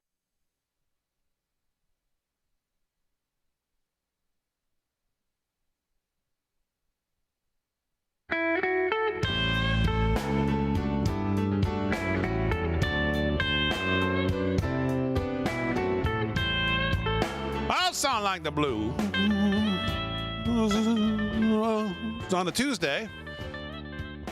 Is the continued divide between Trump and the Federal Reserve putting us behind the curve again? Well, that's the question. Can the Fed take the right action at the right time? Well, Jackson Hole's coming up. Very important speech. Maybe we'll figure out if they're going to continue to be behind the curve, or if they can take the right action at the right time. Or if we're going to be looking at a potential economic slowdown, what does that mean for your savings? Well, if you consider diversifying with gold through the Birch Gold Group, you might not have to worry about the decision that the Fed makes. For decades, gold has been viewed as a safe haven in times of economic stagnation, global uncertainty, and high inflation. And Birch Gold makes it incredibly easy for you to diversify some of your savings into gold. If you have an IRA or an old 401k, you can convert that into a tax-sheltered IRA in physical gold. Or you can just buy some gold to keep in your safe, which is also a good idea. First, get educated. Birch Gold will send you a free information kit on gold. All you have to do is text the word America to the number 989898. Again, text the word America to the number 989898. Consider diversifying a portion of your savings into gold. That way, if the Fed can't stay ahead of the curve for the country, at least you can stay ahead for yourself. Again, text the word America to the number 989898 and get that Birch Gold information kit and start to learn if gold is right for you. Jackson Hole is coming up. Fed will give that speech. I heard Kevin O'Leary, I think it was today, says he doesn't think there's any way that the Fed will cut rates in September. And I was a little surprised to hear that, just because he's really the first, kind of bigger mainstream voice that I've heard definitively come out and say there's no way he cuts in September. Now, part of that may be because of the PPI. I said this last week. PPI came in very hot. First kind of little peek into maybe that the fact that these tariffs have taken a little bit of a toll on the producers, and they have yet to really pass that on to the consumer. And we've heard some stories about some companies that are eating the taxes and not passing it on to the consumer. So I think the case that O'Leary is trying to make is that he may now not cut in September, because the next logical thing would be to see if the PPI then rolls to the CPI. Do the producers, or have the producers been passing that along now to the consumers, which now is going to start to show up in the numbers, obviously, as all of these numbers work with a lag. So his contention is he's going to be rather safe than sorry, even at the ire of the President of the United States and many others. But I don't know. We'll see. Many others think he still will cut in September. That's why this Jackson Hole speech, in August we get Jackson Hole, but we don't get a meeting, so we don't get anything as far as rate cuts or dot plots or anything. We're just going to get this speech, but it should give us a pretty good idea of what markets are going to think of where we're going to end the year for the fourth quarter. So we'll see. All right, 20 minutes past the hour, live from Studio 6B. Let's do some more headline news. Rick Delgado's got it, brought to you by our friends at Eternal Lifecoin. What's going on, Delgado? All right, Damon. Well, the world's greatest follow-up news is happening right now, believe it or not. We did the story yesterday about the Special Assistant Attorney General. I'm an AG girl. Her name has now been revealed as Devin Flanagan Hogan. She was arrested yesterday, or I should say over the weekend, at a popular waterfront restaurant in Newport, Rhode Island. Police were called to the scene. We talked about it. We didn't play the clip because we didn't have the clip at the time, but we have the clip now. Just to kind of give you a little seasoning before we get to what her boss had to say. Here is the offending AG right now in cut number 9. Check this out. This is cut 9. That's law. I'm an AG. I'm an AG. She's an AG. I don't give a shit. Let's go. We're going. Let's go. We're leaving. We're leaving. Please don't put your hands on us. Can you get her friend is named Veronica. I'm sorry, what? Let's go. Let's go. Let's go. Come on, you're wasting our time. They're two full-grown women and mothers. All right. And then the cuffs come. Now, again, the restaurant requested them to be taken away because they were causing problems inside the restaurant. There you go. That's pretty serious. Good for this officer. I don't give a crap who you are. You're bringing the tin because you're not leaving. Can you relax? Sir, she's not doing anything wrong. She's not leaving. I'm an AG. Wait, she's an AG. Unfortunately, the video stopped there, but I have the money shot here for you, Damon. This is cut number 10 after she gets placed into the police cruiser, cut 10. Oh, boy. You're going to regret it. I'm an AG. I'm an A. Yeah, you're an A, all right. So again, that happened. Give me an A, give me a G. After she was arrested for trespassing at a Newport restaurant in Rhode Island, refusing to leave and attempting to use her position to avoid arrest. Well, her boss is now Cops hate speaking about this. His name is he's Rhode Island Attorney General Peter Nerona. And he says his AG, his assistant AG, will serve some consequences. Here he is. He was doing a radio show in Rhode Island earlier today. Cut number 8. Check this out. Look, she's put me in a bad position. She's embarrassed herself, humiliated herself, treated the Newport Police Department horribly. She is going to take some steps to try to address that in the next day or so. But I just don't know what I'm going to do yet, Gene, and I have to give it some more thought. But inexcusable behavior. She knows better. The office knows better. I've got 110 lawyers. She embarrassed all of them in a sense. I haven't had many issues like this while I've been Attorney General. I've had a few. I want to get some more information, frankly, about what's going on with her before I make my final decision. Is she taking a couple of vacation days? Is she taking a couple of little time off right now? I wouldn't call them vacation days. I will tell you, Gene, that in the end there will be a suspension without pay here if I retain her for sure. So she's not going to continue, to go on as if nothing happened in terms of salary and that kind of thing. So there'll be a strong sanction here. I just want to think it through and get all the information I need to make sure that I'm doing the right thing. Yeah, so there you have her boss. All right, here's a comment for you guys to comment on. Okay. Bill F9847 says, sorry, boys, don't agree. They could handle that a lot differently, and they know it if things happen. Public officials get a little drunk. We're all human. Doesn't matter. As a public official, though, and an adult and public official, obviously she knows she's an AG. She should probably be a little smarter in the way she handled herself, not only with the restaurant who demanded her to be thrown out and taken away because she was causing a problem, but then also with the responding officer saying, oh, you know what? We're all on the same team. You work a lot with, the police. Yeah, and you know what they go through.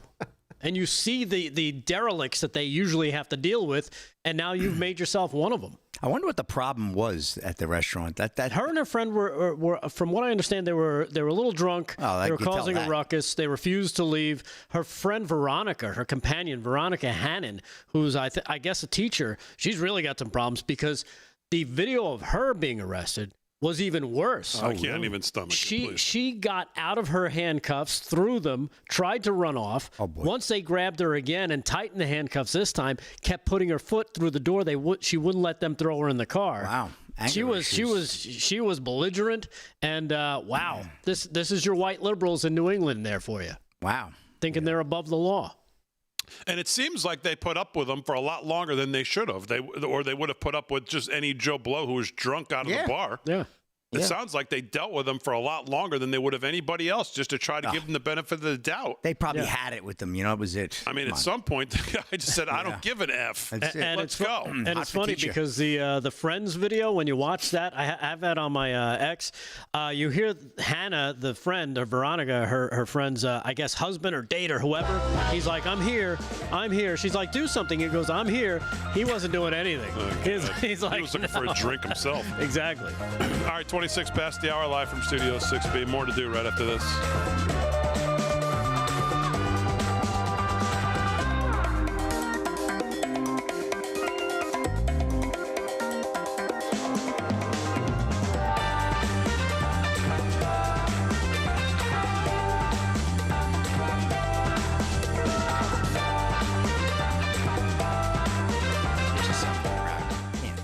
Excuse for that as an elected. If anything, you have to be more aware. As an elected or an appointed official, there's a different code of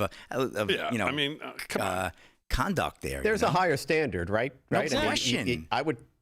That's the thing that people. Well, they're just people doing their stuff. There's a higher standard. And there's parts of that video that I cut out because for time. But she's like, you have to turn off your body cam because that's the law. And she knows because she's a lawyer and she's an AG. And it's all that kind of garbage. It's like, shut up and listen to the officer. LSU Patriot, $20 super chat in the YouTube. Thank you. Hey, guys, it's been a while since I could jump in the chat. Grandpa had another stroke, so life has been crazy. Sorry to hear about that. But we keep you guys on every night. Miss the chat, but never miss the show. Thank you for that. We appreciate that.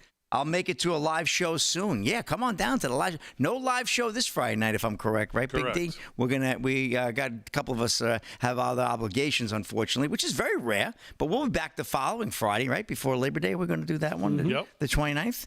Yep. That would be the night of we debut Odds Makers, I believe, too, as well. Yep. So that's a big night, the 29th. Holy Schiff! Start packing your bags.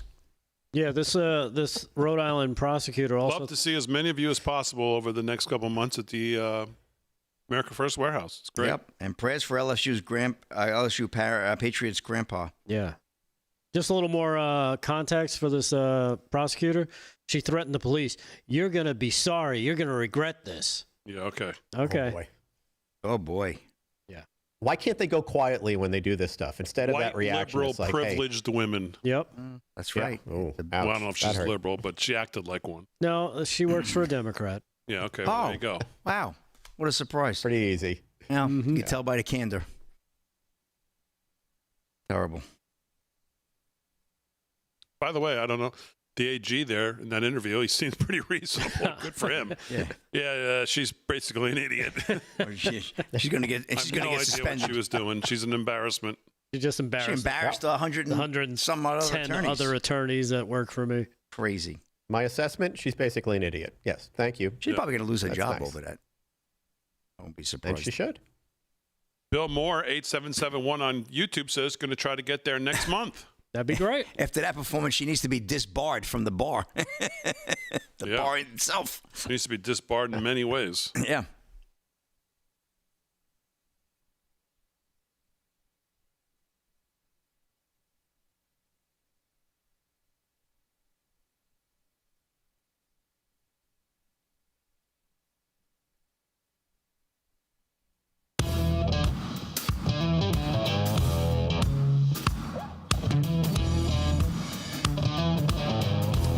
All right, 30 minutes past the hour, live from Studio 6B on a Tuesday night. Real America's Voice all across the country. Glad you're in. Slick's doing sports. Delgado's doing headlines. Vinnie Mac's going to do some more news as well. Aaron and Fran holding it down. But please now welcome our good friend from AMAC, Shane Harris.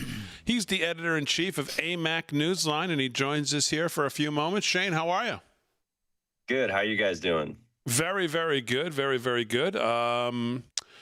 We were talking about AMAC a lot last night and the event that's coming up in September. AMAC Boot Camp for Patriots coming up September down at college in Virginia. So we were excited about that. You can go to amac.us, so right on the homepage there if you want to get tickets. 12 to 4, I believe it is, Saturday, September. Help 27th. me out here, Aaron. 27th? Yeah, 27th. So check that out. How's everything with you? Yeah, everything's going great. Like you said, we're very excited for our boot camp we got coming up. We got a great list of guests that are going to be there, including some folks from RAV. So really looking forward to that.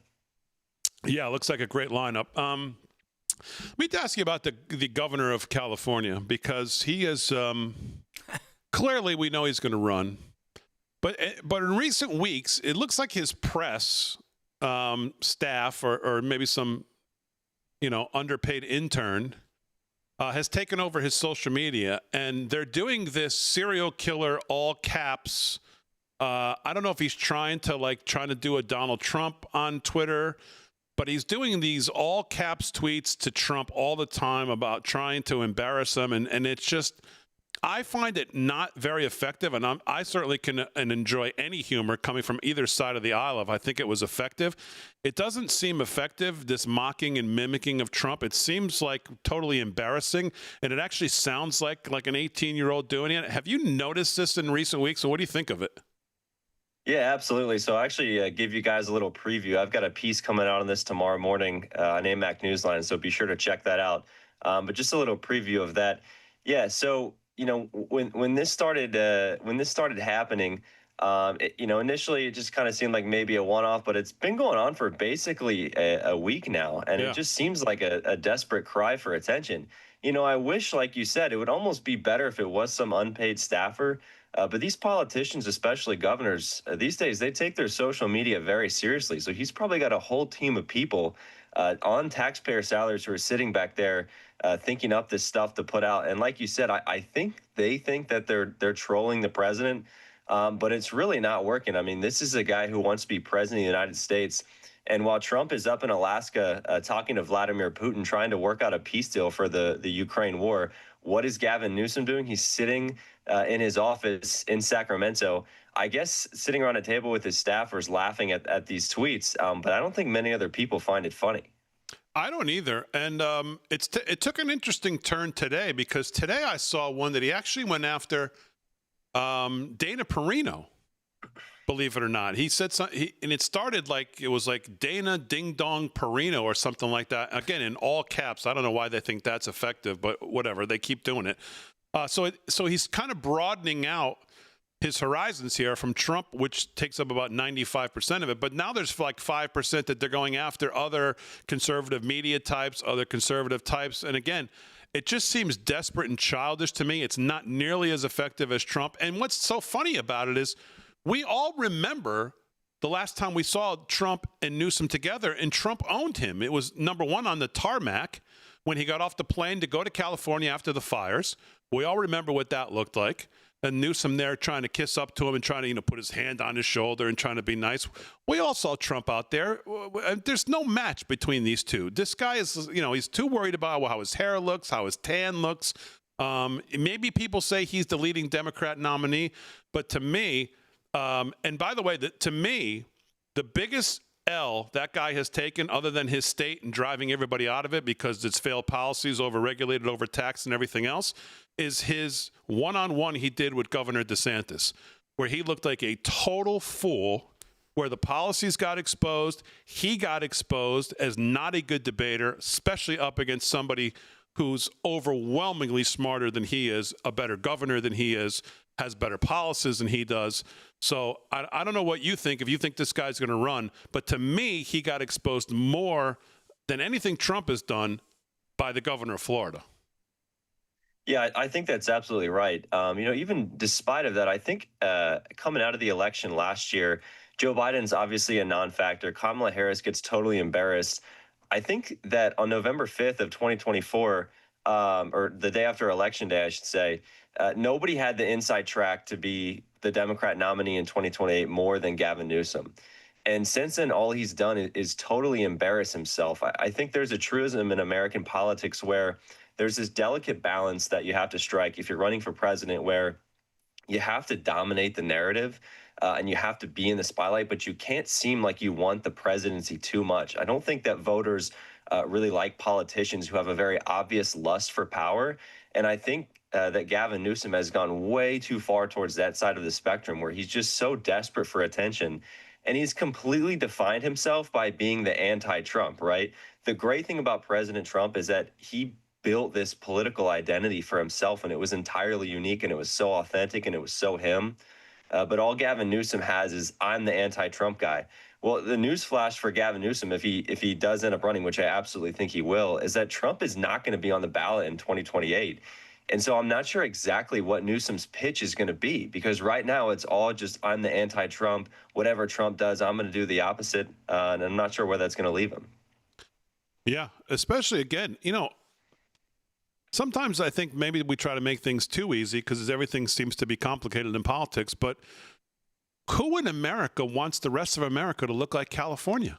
I mean, when you look at California objectively, if you look at it objectively, the taxes, the regulation, the cost of everything from housing to energy to the brownouts and blackouts rolling across the state, and the energy policies have made it impossible.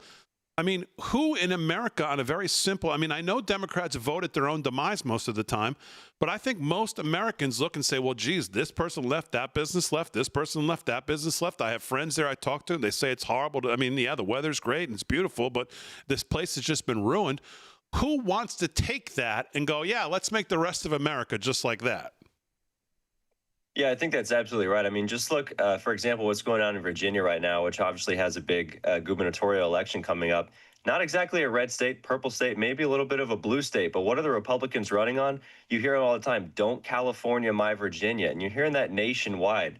When your state basically becomes the punching bag for the rest of the country because you're a model of failure, that's definitely not a good sign. The California governor is always going to have more of an outsized national image, if you will, just because he's the governor of the largest state. And Newsom certainly fully embraced that. But I think it's kind of backfired on him, and he's sort of become the laughing stock, going all the way back to COVID, right? Dining at the French Laundry while he shut down every other restaurant in the state. Rules for thee, not for me. And leading all the way through to, as you mentioned, his disastrous debate that he did with Governor DeSantis. And now this. There's just too many embarrassments that are stacking up on top of one another. And at this point, I'm not sure if he's going to be able to recover. I know we're still 3 years out. He may even win the Democrat nomination. But I think there's a real possibility that his image with the public is already so tainted that there's no recovering from it. Yeah. Shane Harris, of course, he's the editor-in-chief of AMAC Newsline. And, of course, AMAC Boot Camp for Patriots is coming up September 27, 12 to 4 p.m. Patrick Henry College, Purcellville, Virginia. You can get your tickets today. Just go to amac.us. It's right there on the homepage. The great John Solomon, Rebecca Weber, Charlie Kirk, Frank Gaffney, just a few of the speakers. Shane, always appreciate you coming on the show. Thanks for a few moments tonight. Thanks so much for having me. All right, there you go. Shane Harris from AMAC. Of course, go to amac.us to look at your tickets. And, of course, you can go to amac.us/studio6B if you want to become a member of AMAC. They're doing great work. They're great people, as you can tell. And they've got great stuff. And, man, the deal they run for you to become a member is just ridiculous. So Patrick Henry College, September 27th. Check it out. Boot camp for Patriots, and check them out. Obviously, amac.us/Studio6B. All right, let's do some more headlines, and when we get back, we'll do Vinnie Mac and some more sports. What else, Delgado's on your radar? Well, believe it or not, Damon, it's great that you use the word radar because we're talking about things that are high in the sky right now. I'm talking about NASA as they track this alien object. We talked about it a couple weeks ago. We talked about it a little bit last week. The object is now speeding towards Earth at about 135,000 miles per hour, they said, and they're also revealing an arrival time. Scientists say they're on high alert for this unidentified object that's been identified speeding towards Earth, and they're looking that it could be. Now, some people are speculating that it could be an interstellar object, Damon, that could be advanced aliens testing our intelligence, believe it or not. The strange object is hurtling through our solar system from interstellar space. According to one academic, most controversial astronomers have been sent by aliens to see how smart we are. The newly discovered object, dubbed 3I Atlas, is only the third interstellar object of its kind to be observed visiting our solar system, while, of course, most astronomers, including those in NASA, believe it's a comet. Harvard's alien hunter Avi Loeb has repeatedly suggested it is sent to us by an extraterrestrial civilization and may even be functioning as some type of Turing test for our humanity. Believe it or not, Damon. It's a new blog post from the infamous scholar laying out his latest theory of 3I Atlas. It is well known to any interstellar traveler that there are plenty of icy rocks in planetary systems, he wrote. These constitute the leftover building blocks.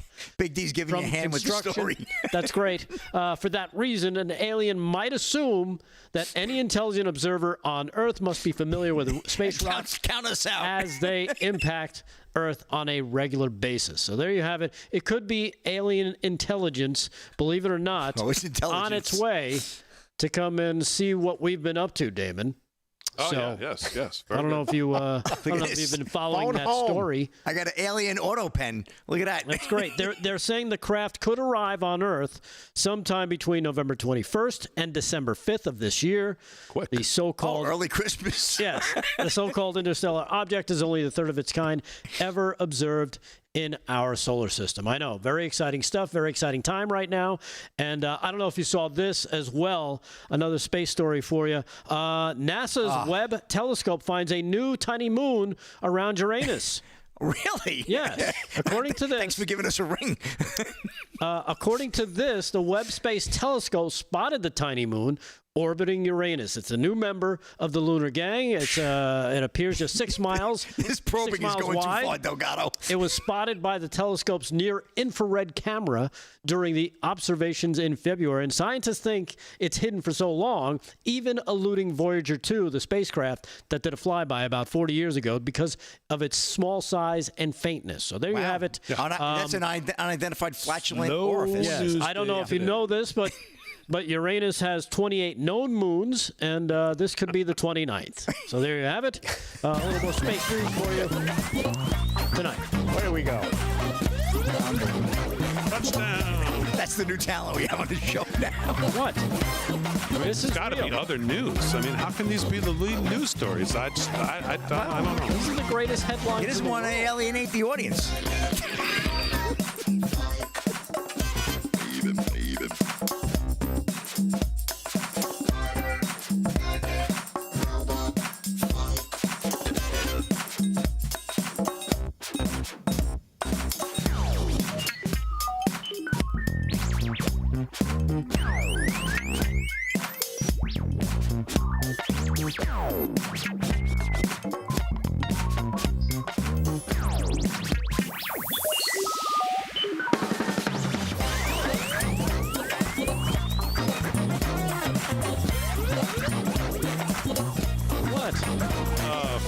Some of your greatest work.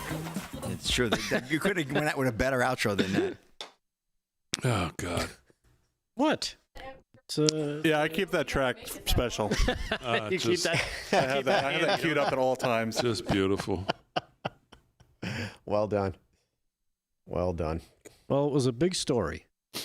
It's actually called Trips to Space. I wonder if they'll show that on the New York Times. Conservative audience is losing their minds on UFO stories. Still jealous, aren't you? Almost. What is this? Lime seltzer almost came out my nose there. Yeah, but he almost, wasn't almost got me. Aaron, I didn't have a talking part like they exactly. Me and Paul were featured. Yeah. Almost. It's okay. How many did Slick have? 0. I had words of knowledge. Nothing. I don't know that that's the flex you think it is. By the way, what's that? Being featured. Oh no, that's not good. Of course we. Big moment for the show. You should be lucky to be associated. We're on the map now. You should be lucky to be associated. You're welcome. That's right. Yeah, MSNBC. that was good. No. We're falling asleep. That's right. That was the real fame. My reaction to Katie Britt. Yeah, that's right. We were like this. Yeah, it was the. Oh, was when she did her rebuttal? State of the Union rebuttal. The Biden. Yep. It was horrid. Oh God, too funny.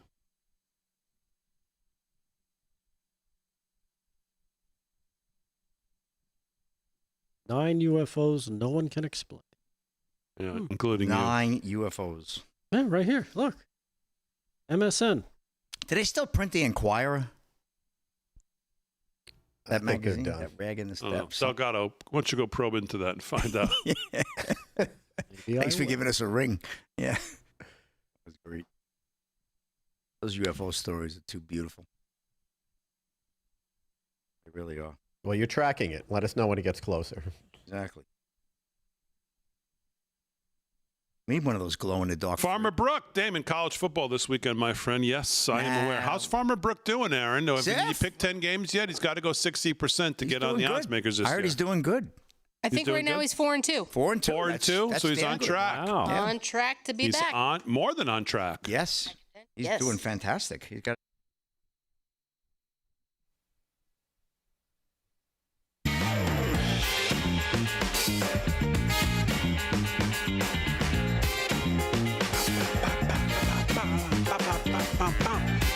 To the hour, live from Studio 6B. Vinnie Mac is in our West Palm studio. Vinnie Mac, what's do you believe in UFOs, Vinnie Mac? Yeah, I do. I don't believe this thing is one, but I do. Very good. Why not? You are down in Florida. There are a lot of UFO sightings over the last couple of days down in Miami area there. Oh, thank you. And wow. And there's something to do tonight, Vin. If you have nothing to do, go down to Miami and maybe check out the UFOs. And there's a new movie coming out called Descendant that's about alien abduction. Just saying, maybe they're prepping us. Wow. When did you film it? Oh, you were not in it. I wasn't in it. Oh, okay. Vinnie Mac, what's on your mind in the news? I've got a bunch of stuff, but something came to my attention I wanted to talk about. I happen to know a lot about this particular platform. Are you guys familiar with Roblox? Yeah. Yes. The big game platform. And anyone who's got young children, any parent out there whose kids are playing games, which, by the way, that sounds fun, right? Your kids are online, they're playing games, and whatever. This is how they're passing time, and their communities in there, and they're interacting with people, and all these things that should be good, healthy things to do. Well, Roblox is not exactly the safest place to be for your children. Child predators are on there in big numbers. There's all sorts of shenanigans going on in there. If you are a child predator, where are you going to go? Where are you going to look?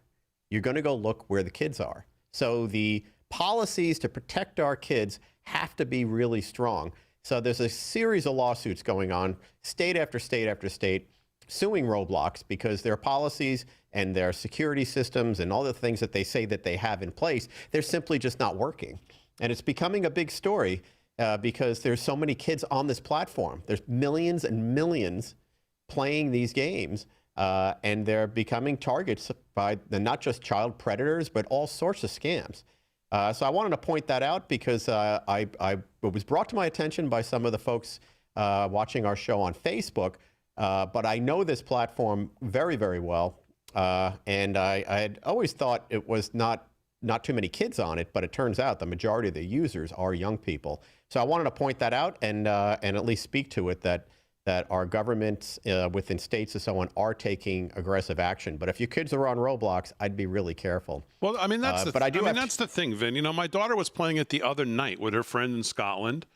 And as her dad, you know, when they say they're on these things, I go in there, I take the controller out of her hand, I go over and I look at who she's connected with on the thing. I look at who she's friends with and I say, who's this? And she goes, that's the, who's this? Oh, that's the, who's this name? Because, you know, the usernames are all things you could never tell.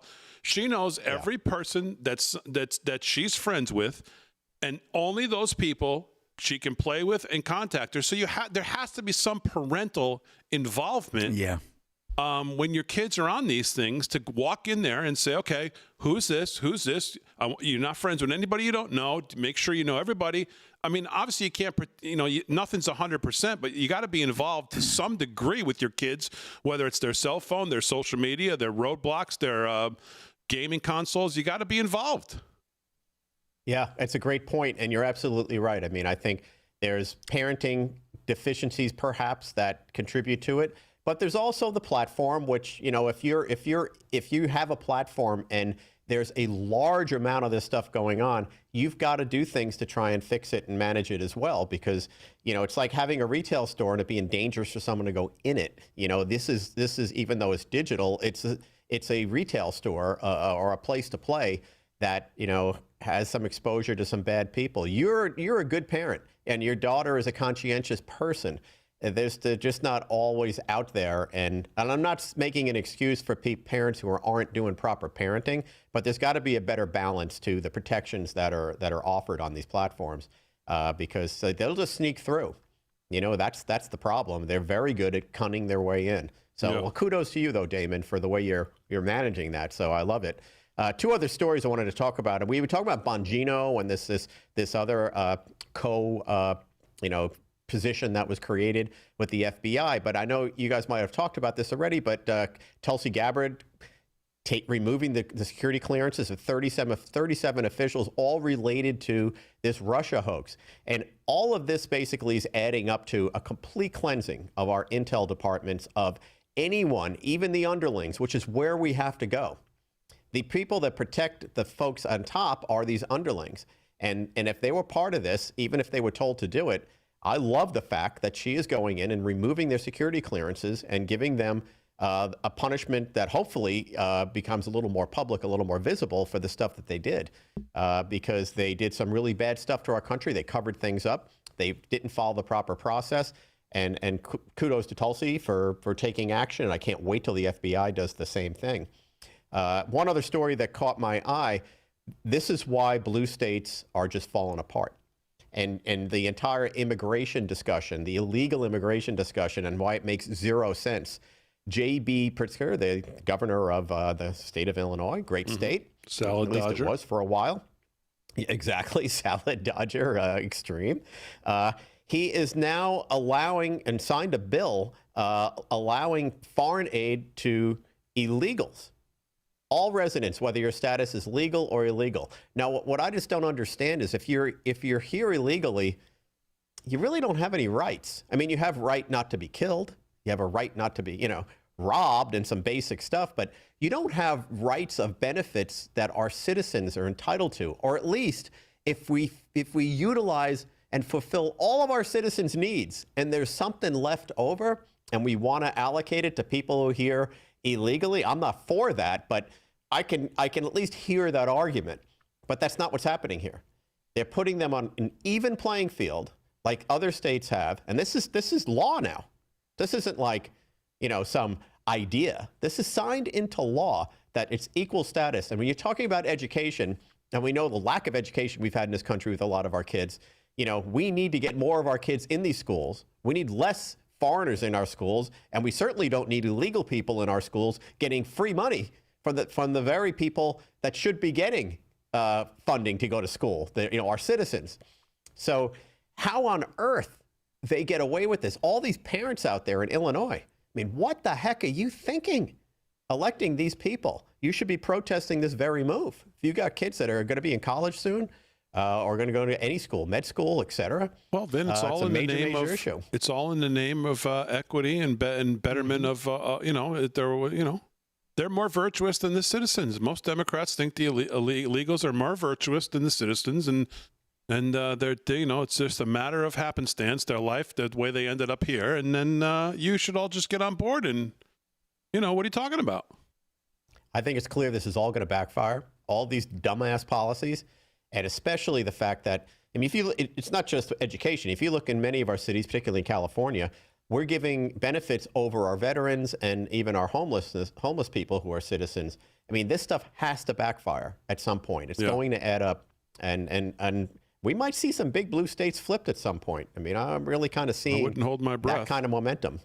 All right, 5 minutes till the hour, live from Studio 6B. We only got about 30 seconds here. Slick, anything else in sports you want to hit? Thank you. Good night.